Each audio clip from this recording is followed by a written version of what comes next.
Bismillahirrohmanirrohim. Assalamualaikum warahmatullahi wabarakatuh. Pada kesempatan hari ini, Ibu akan menjelaskan cara mudah membuat abstrak, baik skripsi, tesis, ataupun disertasi. Seperti itu ya. Nah, sebelumnya Ibu sudah menjelaskan bagaimana cara mudah membuat bab 5, baik skripsi, tesis, ataupun disertasi. Seperti itu ya. Nah, abstrak ini adalah sesudah kita membuat bab 1, bab 2, bab 3, bab 4, bab 5, baru bisa dibuatkan abstraknya. Abstrak itu biasanya 1 lembar dan spasinya adalah 1 spasi. Seperti itu ya. Jadi dibuat dalam 1 lembar, tidak boleh lebih dari 1 lembar, dan spasinya tidak boleh lebih dari 1 spasi. Seperti itu ya. Nah, ini contohnya adalah nama ibu saja ya. Nama ibu Nung Nurjana. NIM-nya, nomor induk mahasiswanya berapa. Nah, judulnya adalah dampak pembelajaran daring di masa pandemi COVID-19 terhadap prestasi belajar siswa. Ya, ini di mana ini ya? Di kasusnya di SMP, MTS atau MA atau SMA apa ya, di sini silakan. Nah, abstrak ini isinya itu tujuan, metodologi, dan hasil dari penelitian itu sendiri kan, seperti itu. Nah, tujuan penelitian sudah Ibu bahas pada materi sebelumnya, pada video Ibu sebelumnya. Nah, tujuan penelitian itu kan menjawab rumusan masalah dengan menggunakan kata-kata operasional untuk mengetahui. Nah, jadi tujuan penelitian ini adalah untuk mengetahui. Kan apa istilahnya dalam rumusan masalahnya, contohnya adalah bagaimana dilangsungkannya pembelajaran daring di masa pandemi COVID-19. Nah, seperti itu. Jadi di sini adalah untuk mengetahui dilangsungkannya proses pembelajaran ya, pembelajaran daring di masa pandemi COVID-19 ini terhadap prestasi belajar siswa di mana kan gitu, atau terhadap prestasi belajar peserta didik di mana kan, seperti itu. Nah, pertama adalah tujuan ini untuk mengetahui dilangsungkannya kan, seperti itu. Jadi nyambung ya antara bab 1, bab 2, bab 3, bab 4, bab 5. Nah, yang keduanya adalah faktor-faktor yang mempengaruhi pembelajaran daring di masa pandemi COVID-19 terhadap prestasi belajar siswa di SMP, MTS, MA, SMA apa, silakan ditulis ya. Nah, ini yang kedua adalah tujuan penelitian. Pertama adalah untuk mengetahui dilangsungkannya pembelajaran daring di masa pandemi COVID-19. Yang kedua, faktor-faktor yang mempengaruhi. Dan yang ketiganya adalah dampak positif dan dampak negatif pembelajaran daring di masa pandemi COVID-19 terhadap prestasi belajar siswa di mana. Mangga silakan ya, mau di SMP, SMA, mau di MTS, mau di aliyah, mangga silakan gitu ya, tempatnya itu bebas kan, seperti itu. Nah, dampak itu tentunya ada yang positif dan ada yang negatif. Nah, dampak positifnya ada, dampak negatifnya ada dari pembelajaran daring di masa pandemi COVID-19. Nah, Ibu akan mengungkapkan yaitu dampak negatif pembelajaran daring di masa pandemi COVID-19 terhadap prestasi belajar siswa. Dampak negatifnya apa? Contohnya adalah sulitnya mengakses internet atau apa istilahnya, mempersulit siswa yang tidak bisa mengakses internet ya. Mungkin kalau di kota sinyalnya bagus tidak jadi masalah, tapi kalau di daerah-daerah yang sulit terjangkau oleh internet itu akan menjadi masalah tersendiri ya. Jadi akan mempersulit siswa atau peserta didik yang sulit terakses dengan internet kan seperti itu, atau yang sulit mengakses internet itu akan mempersulit ya.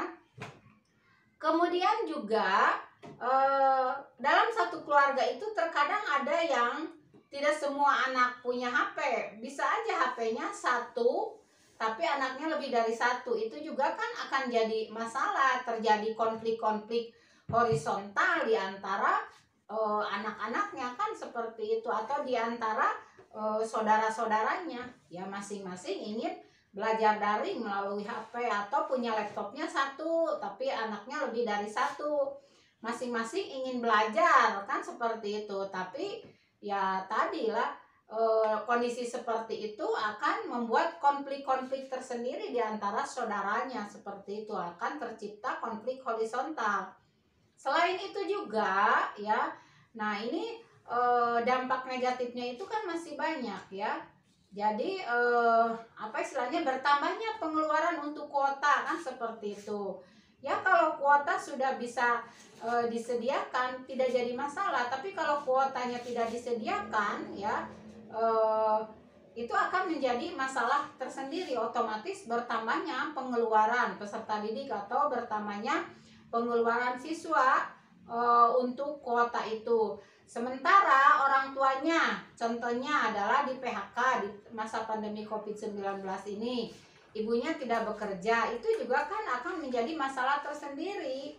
Otomatis itu akan apa istilahnya terjadi konflik-konflik di lingkungan keluarga. Itu konflik-konflik contohnya adalah ketidakharmonisan karena tadi sulitnya apa istilahnya membeli kuota karena tidak ada kerjaan kan seperti itu. Akhirnya terjadi konflik, terjadilah perceraian, dan anak otomatis tidak akan fokus belajarnya sehingga prestasinya tidak akan tercapai dengan baik kan seperti itu, atau mungkin bisa tidak tercapai dalam kondisi yang seperti itu ya.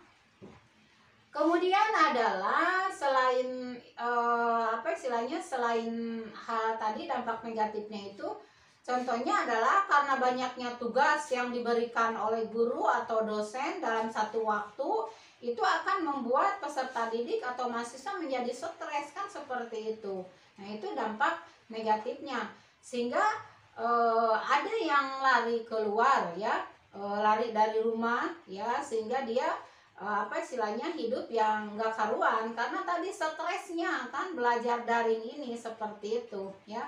Nah itu dampak-dampak negatifnya dengan belajar daring ini, dengan kurangnya contohnya kurangnya perhatian orang tua kan seperti itu, tidak adanya alat untuk belajar atau sarana atau media untuk belajar, itu kan membuat frustasi peserta didik kan, membuat apa istilahnya kecewa peserta didik, apalagi tidak ada perhatian dari orang tua. Akhirnya kan banyak anak yang melakukan perilaku menyimpang kan seperti itu, dia pergi ke tempat yang gak karuan lalu bergerombol, berkerumun atau berkumpul dengan apa istilahnya teman-teman yang lain yang seperti itu, sehingga apa istilahnya melakukan banyak hal yang tidak sesuai dengan nilai dan norma yang berlaku. Contohnya adalah gol bebas, atau juga apalagi kalau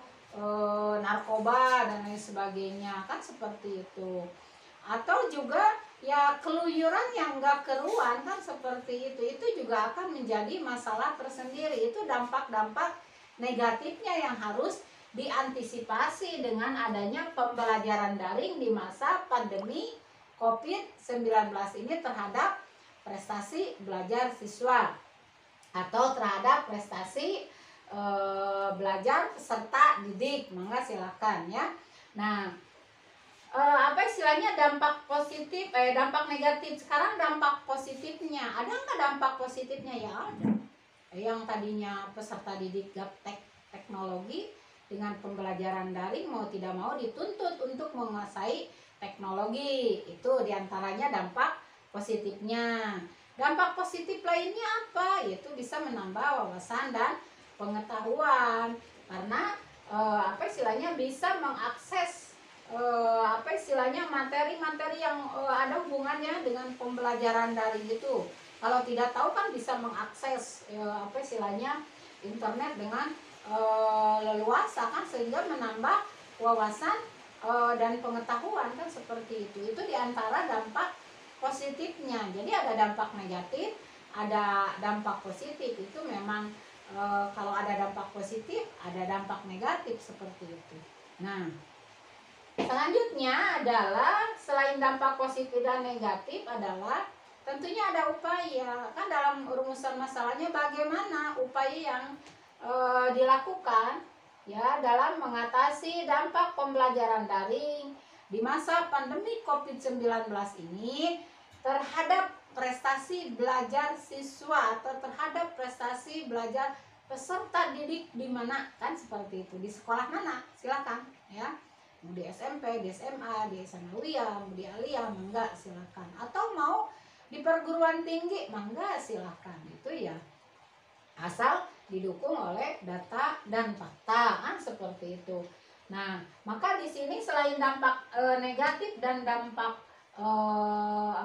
positifnya, ada upaya yang dilakukan ya, upaya yang dilakukan dalam pembelajaran daring ini ya, supaya apa, segala permasalahan itu dapat teratasi dengan baik ya, seperti itu. Bagaimana upaya yang dilakukan dalam mengatasi dampak pembelajaran daring di masa pandemi COVID-19 terhadap prestasi belajar siswa, kan, atau terhadap prestasi belajar peserta didik, kan seperti itu ya. Nanti dijelaskan dalam hasilnya, ada nggak upaya yang dilakukan baik oleh pemerintah setempat ataupun juga oleh apa istilahnya, sekolah ataupun oleh tokoh masyarakat. Itu ada upaya-upaya yang dilakukan untuk mengatasi berbagai hal, terutama dampak negatif dari adanya pembelajaran daring ini. Nah, itu tadi tujuan. Jadi dalam abstrak itu harus ada tujuan penelitian.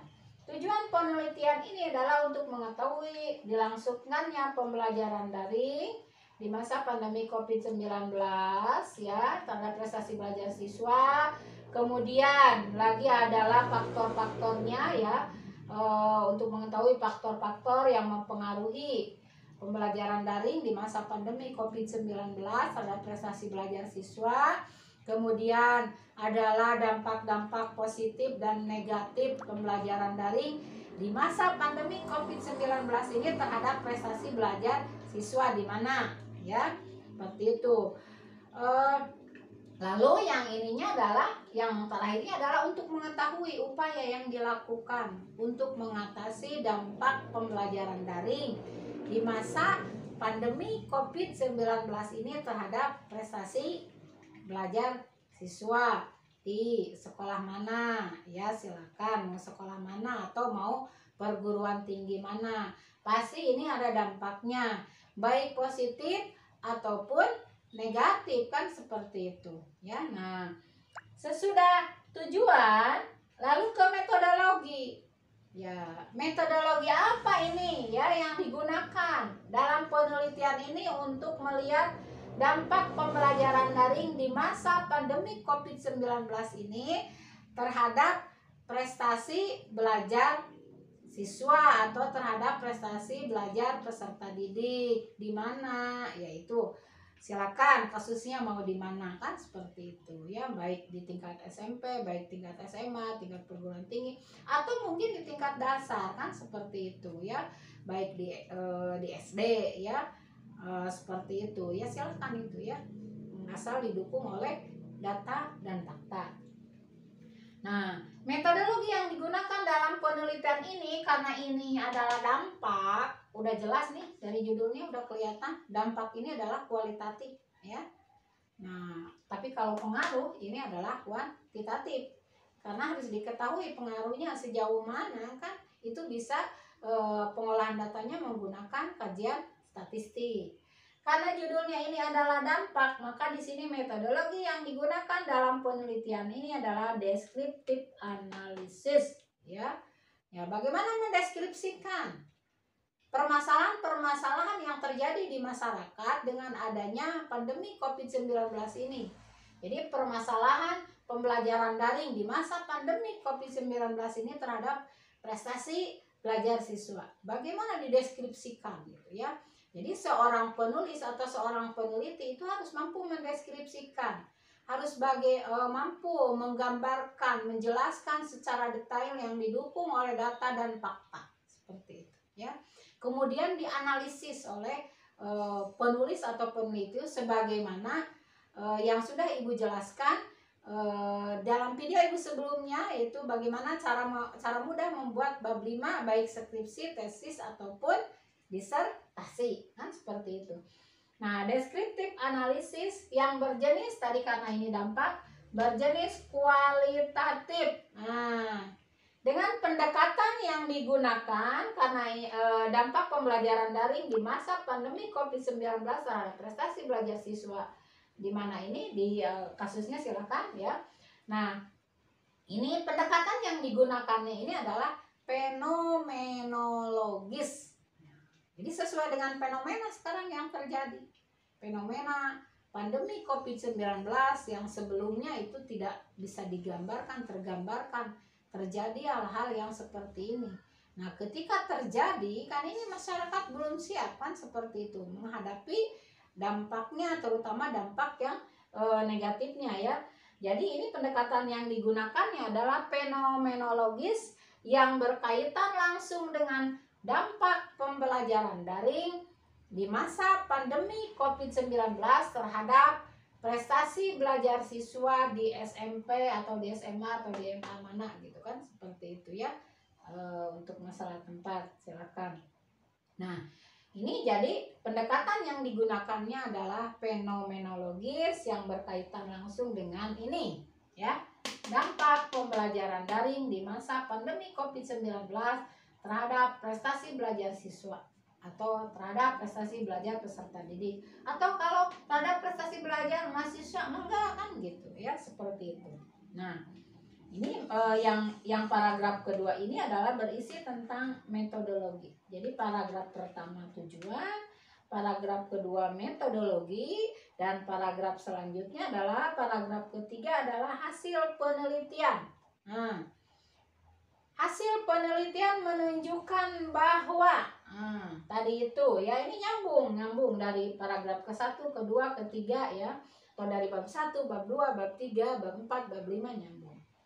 Hasil penelitian menunjukkan bahwa pembelajaran daring di masa pandemi COVID-19 ini dilakukan dengan cara satu, contohnya penugasan. Penugasan ini istilahnya harus terukur.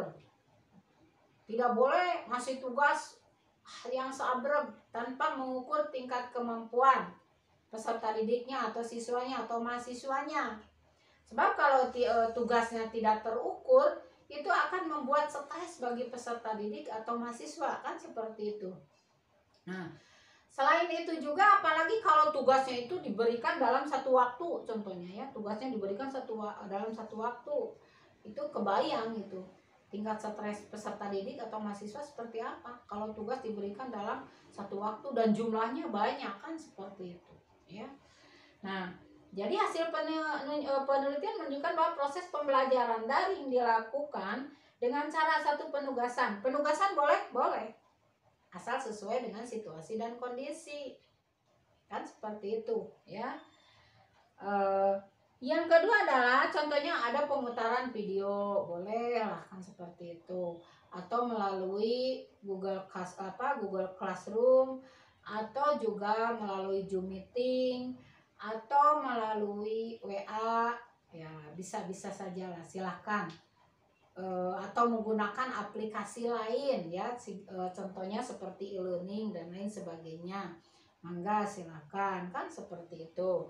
Jadi hasil penelitian menunjukkan bahwa proses pembelajaran daring di masa pandemi COVID-19 ini dilakukan dengan cara penugasan, pemutaran video, atau dengan menggunakan aplikasi Google Classroom, Zoom meeting, e-learning dan lain sebagainya.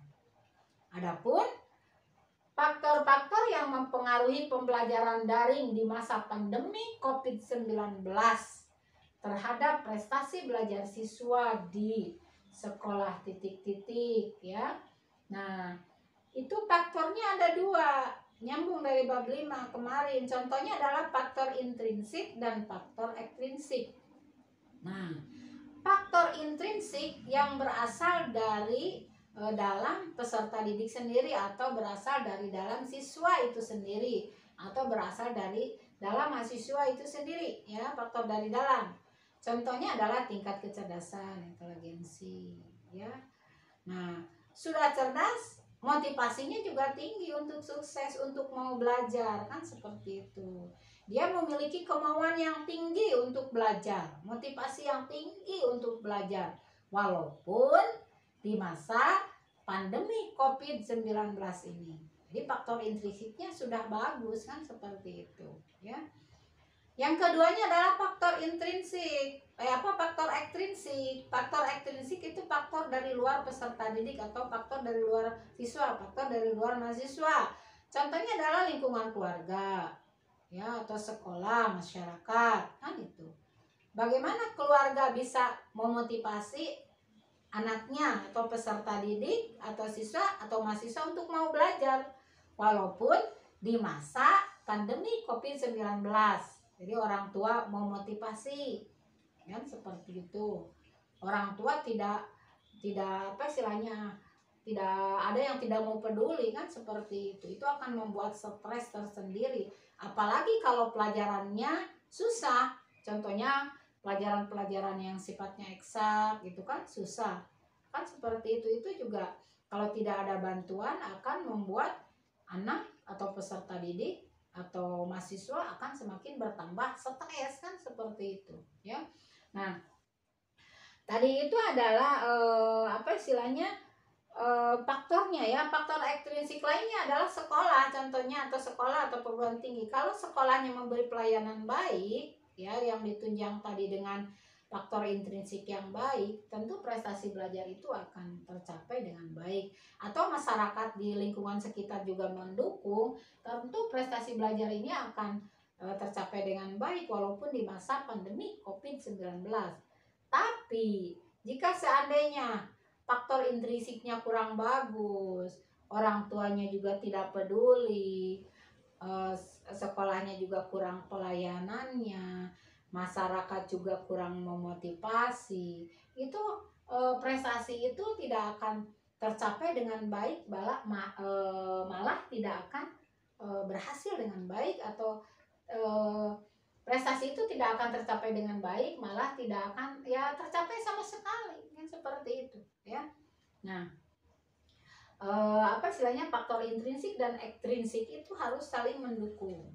Tapi Bu, ada kasus dia istilahnya faktor luarnya kurang mendukung, keluarga kurang mendukung ya, karena contohnya dengan keterbatasan masalah ekonomi, atau tadi keluarga yang disharmonis ya, atau juga pelayanan dari sekolah kurang, masyarakat juga kurang begitu peduli, tapi anaknya memiliki faktor intrinsik yang sangat kuat di atas berbagai permasalahan. Permasalahan yang di sekelilingi sangat banyak, tapi motivasi untuk belajarnya, untuk suksesnya sangat tinggi, ya insya Allah akan berhasil seperti itu ya. Nah, selain faktor-faktor itu juga tadi kan ada dampak negatif dan ada dampak positif. Nah, hasil penelitian ini menunjukkan bahwa dampak positifnya tadi apa, dampak negatifnya apa. Dampak negatifnya tentu lebih banyak, kan seperti itu. Contohnya tadi akan mempersulit peserta didik atau siswa atau mahasiswa yang sulit mendapatkan akses internet atau tersambung dengan akses internet. Semakin bertambahnya pengeluaran untuk membeli kuota ya. Kalau sudah ada bantuan tidak jadi masalah, kalau tidak ada bantuan itu akan menambah beban bagi peserta didik atau bagi siswa. Sementara peserta didik atau siswa itu kan belum produktif, uangnya dari mana ya, dari orang tua, otomatis akan menambah beban pengeluaran orang tua. Sementara orang tuanya di PHK, kan seperti itu. Yang tadinya punya pekerjaan tidak punya pekerjaan, itu juga akan menjadi masalah tersendiri kan seperti itu. Sehingga apa istilahnya banyak anak yang lari keluar rumah karena tadi stres tadi ya, stres, sulit tersambung dengan internet, stres karena tidak ada perhatian dari orang tua ya, stres tidak punya apa istilahnya HP, contohnya tidak punya laptop dan lain sebagainya ya, sehingga anak lari keluar rumah bergabung dengan teman-teman yang sama, yang senasib, akhirnya dia apa istilahnya bergerombol, nggak keruan, mainnya nggak keruan, akhirnya melakukan perilaku menyimpang, contohnya gaul bebas, atau juga mungkin melakukan tindak kejahatan dan lain sebagainya. Nah, dampak-dampak negatifnya kan seperti itu contohnya. Nah, dampak positifnya tadi kan sudah dijelaskan. Semakin apa istilahnya yang tadinya anak gaptek, anak jadi menguasai teknologi, semakin bertambahnya wawasan dan pengetahuan. Nah, dari dampak-dampak ini, dampak positif dan dampak negatif, itu dampak negatif harus bisa diantisipasi supaya tidak meluas kemana-mana dampak negatifnya. Maka di sini diperlukan upaya tadi kan. Nah, upayanya apa? Nah, contohnya adalah bekerja sama dengan pemerintah setempat atau dengan Satgas Covid dulu ya. Bekerja sama contohnya dengan Satgas Covid-19 ya, supaya bisa mematuhi protokol kesehatan. Tetap ya harus bekerja sama, harus ada kerjasama dengan Satgas Covid-19 supaya tidak terjadi sesuatu atau meminimalisir ya berbagai hal yang tidak diinginkan. Yang kedua adalah bekerja sama dengan pemerintah setempat. Contohnya tadi untuk anak yang sulit mengakses internet, pemerintah setempat menyediakan apa istilahnya tempat untuk anak bisa belajar ya, yang apa internetnya bagus dan lain sebagainya. Contohnya udah disediakan itu oleh pemerintah setempat itu, sehingga anak yang sulit mengakses internet atau tidak punya kuota, atau ada kuota tapi kuotanya sulit kan, sulit untuk apa istilahnya sering loading dan lain sebagainya kan seperti itu bisa diantisipasi. Jadi pemerintah setempat itu menyediakan sarana dan prasarana untuk pembelajaran daring di masa pandemi COVID-19. Atau juga sekolah bisa bekerja sama dengan orang tua, dengan BK ya, atau juga dengan di sekolah itu biasanya suka ada komite ya, suka ada komite ya yang perwakilan orang tua, bagaimana ini bisa bekerja sama dengan baik untuk mengantisipasi terutama dampak negatifnya kan. Jadi ada upaya-upaya yang dilakukan, didata siapa saja anak yang mampu, yang kurang mampu, yang tidak mampu. Yang kurang mampu dan tidak mampu itu diperhatikan ya, diperhatikan terutama apa istilahnya sarana dan prasarana yang apa istilahnya yang memudahkan peserta didik untuk melakukan pembelajaran ya, walaupun di masa pandemi COVID-19, sehingga prestasinya tetap bisa tercapai dengan baik kan seperti itu. Jadi dengan adanya upaya-upaya seperti itu, insya Allah prestasinya akan tercapai dengan baik. Tadi kan kalau tidak bisa diselesaikan, prestasi tidak akan tercapai dengan baik kan seperti itu, atau mungkin tidak akan tercapai sama sekali seperti itu. Kemudian bisa bekerja sama dengan tokoh masyarakat kan seperti itu untuk menyediakan berbagai sarana prasarana yang mendukung pembelajaran daring di masa pandemi COVID-19 sehingga dampaknya bisa diatasi, terutama dampak negatifnya. Nah, lalu apalagi ini menciptakan suasana belajar yang menyenangkan. Walaupun di masa pandemi COVID-19 ini, tapi pembelajarannya menyenangkan. Boleh nggak pembelajarannya dengan pemberian tugasnya? Boleh, tapi tadi harus terukur. Biar anak juga bisa enjoy mengerjakannya, tidak tertekan dan lain sebagainya. Ada tenggang waktu untuk mengumpulkannya, tidak terlalu saklek dan lain sebagainya, tidak banyak intimidasi. Awas, kalau kamu telat ngumpulin nanti nilainya begini, begini, begini. Nah itu juga tidak boleh, itu tidak baik. Justru bagaimana bisa memotivasi peserta didik, memotivasi siswa atau memotivasi mahasiswa untuk tetap mau belajar walaupun di masa pandemi COVID-19. Tetap semangat, tetap semangat. Berikan itu ke peserta didik atau ke siswa, tetap semangat untuk belajar walaupun di masa pandemi COVID-19 ini, kan seperti itu. Tetap semangat. Jadi belajar itu harus menyenangkan, ya. Yang menyenangkan itu salah satunya adalah tidak banyak tekanan, tidak banyak intimidasi. Begitupun juga lingkungan di luar diri anak, dimulai dari lingkungan keluarga, sekolah, masyarakat. Nah itu juga harus membantu terhadap terciptanya suasana yang menyenangkan tadi, ya. Kalau memang ada anak yang bisa mengakses internetnya di sekolah, sekolah juga memberikan kenyamanan, kan seperti itu, sehingga anak bisa enjoy, mau belajar. Oh ternyata walaupun di masa pandemi tetap bisa belajar dengan nyaman, kan seperti itu, sehingga insya Allah prestasi dapat tercapai dengan baik seperti itu. Nah, pertemuan ibu ini tentang abstrak ini ya ibu cukupkan dulu sampai di sini, ya. Tetap semangat walaupun di masa pandemi COVID-19 ini. Wassalamualaikum warahmatullahi wabarakatuh.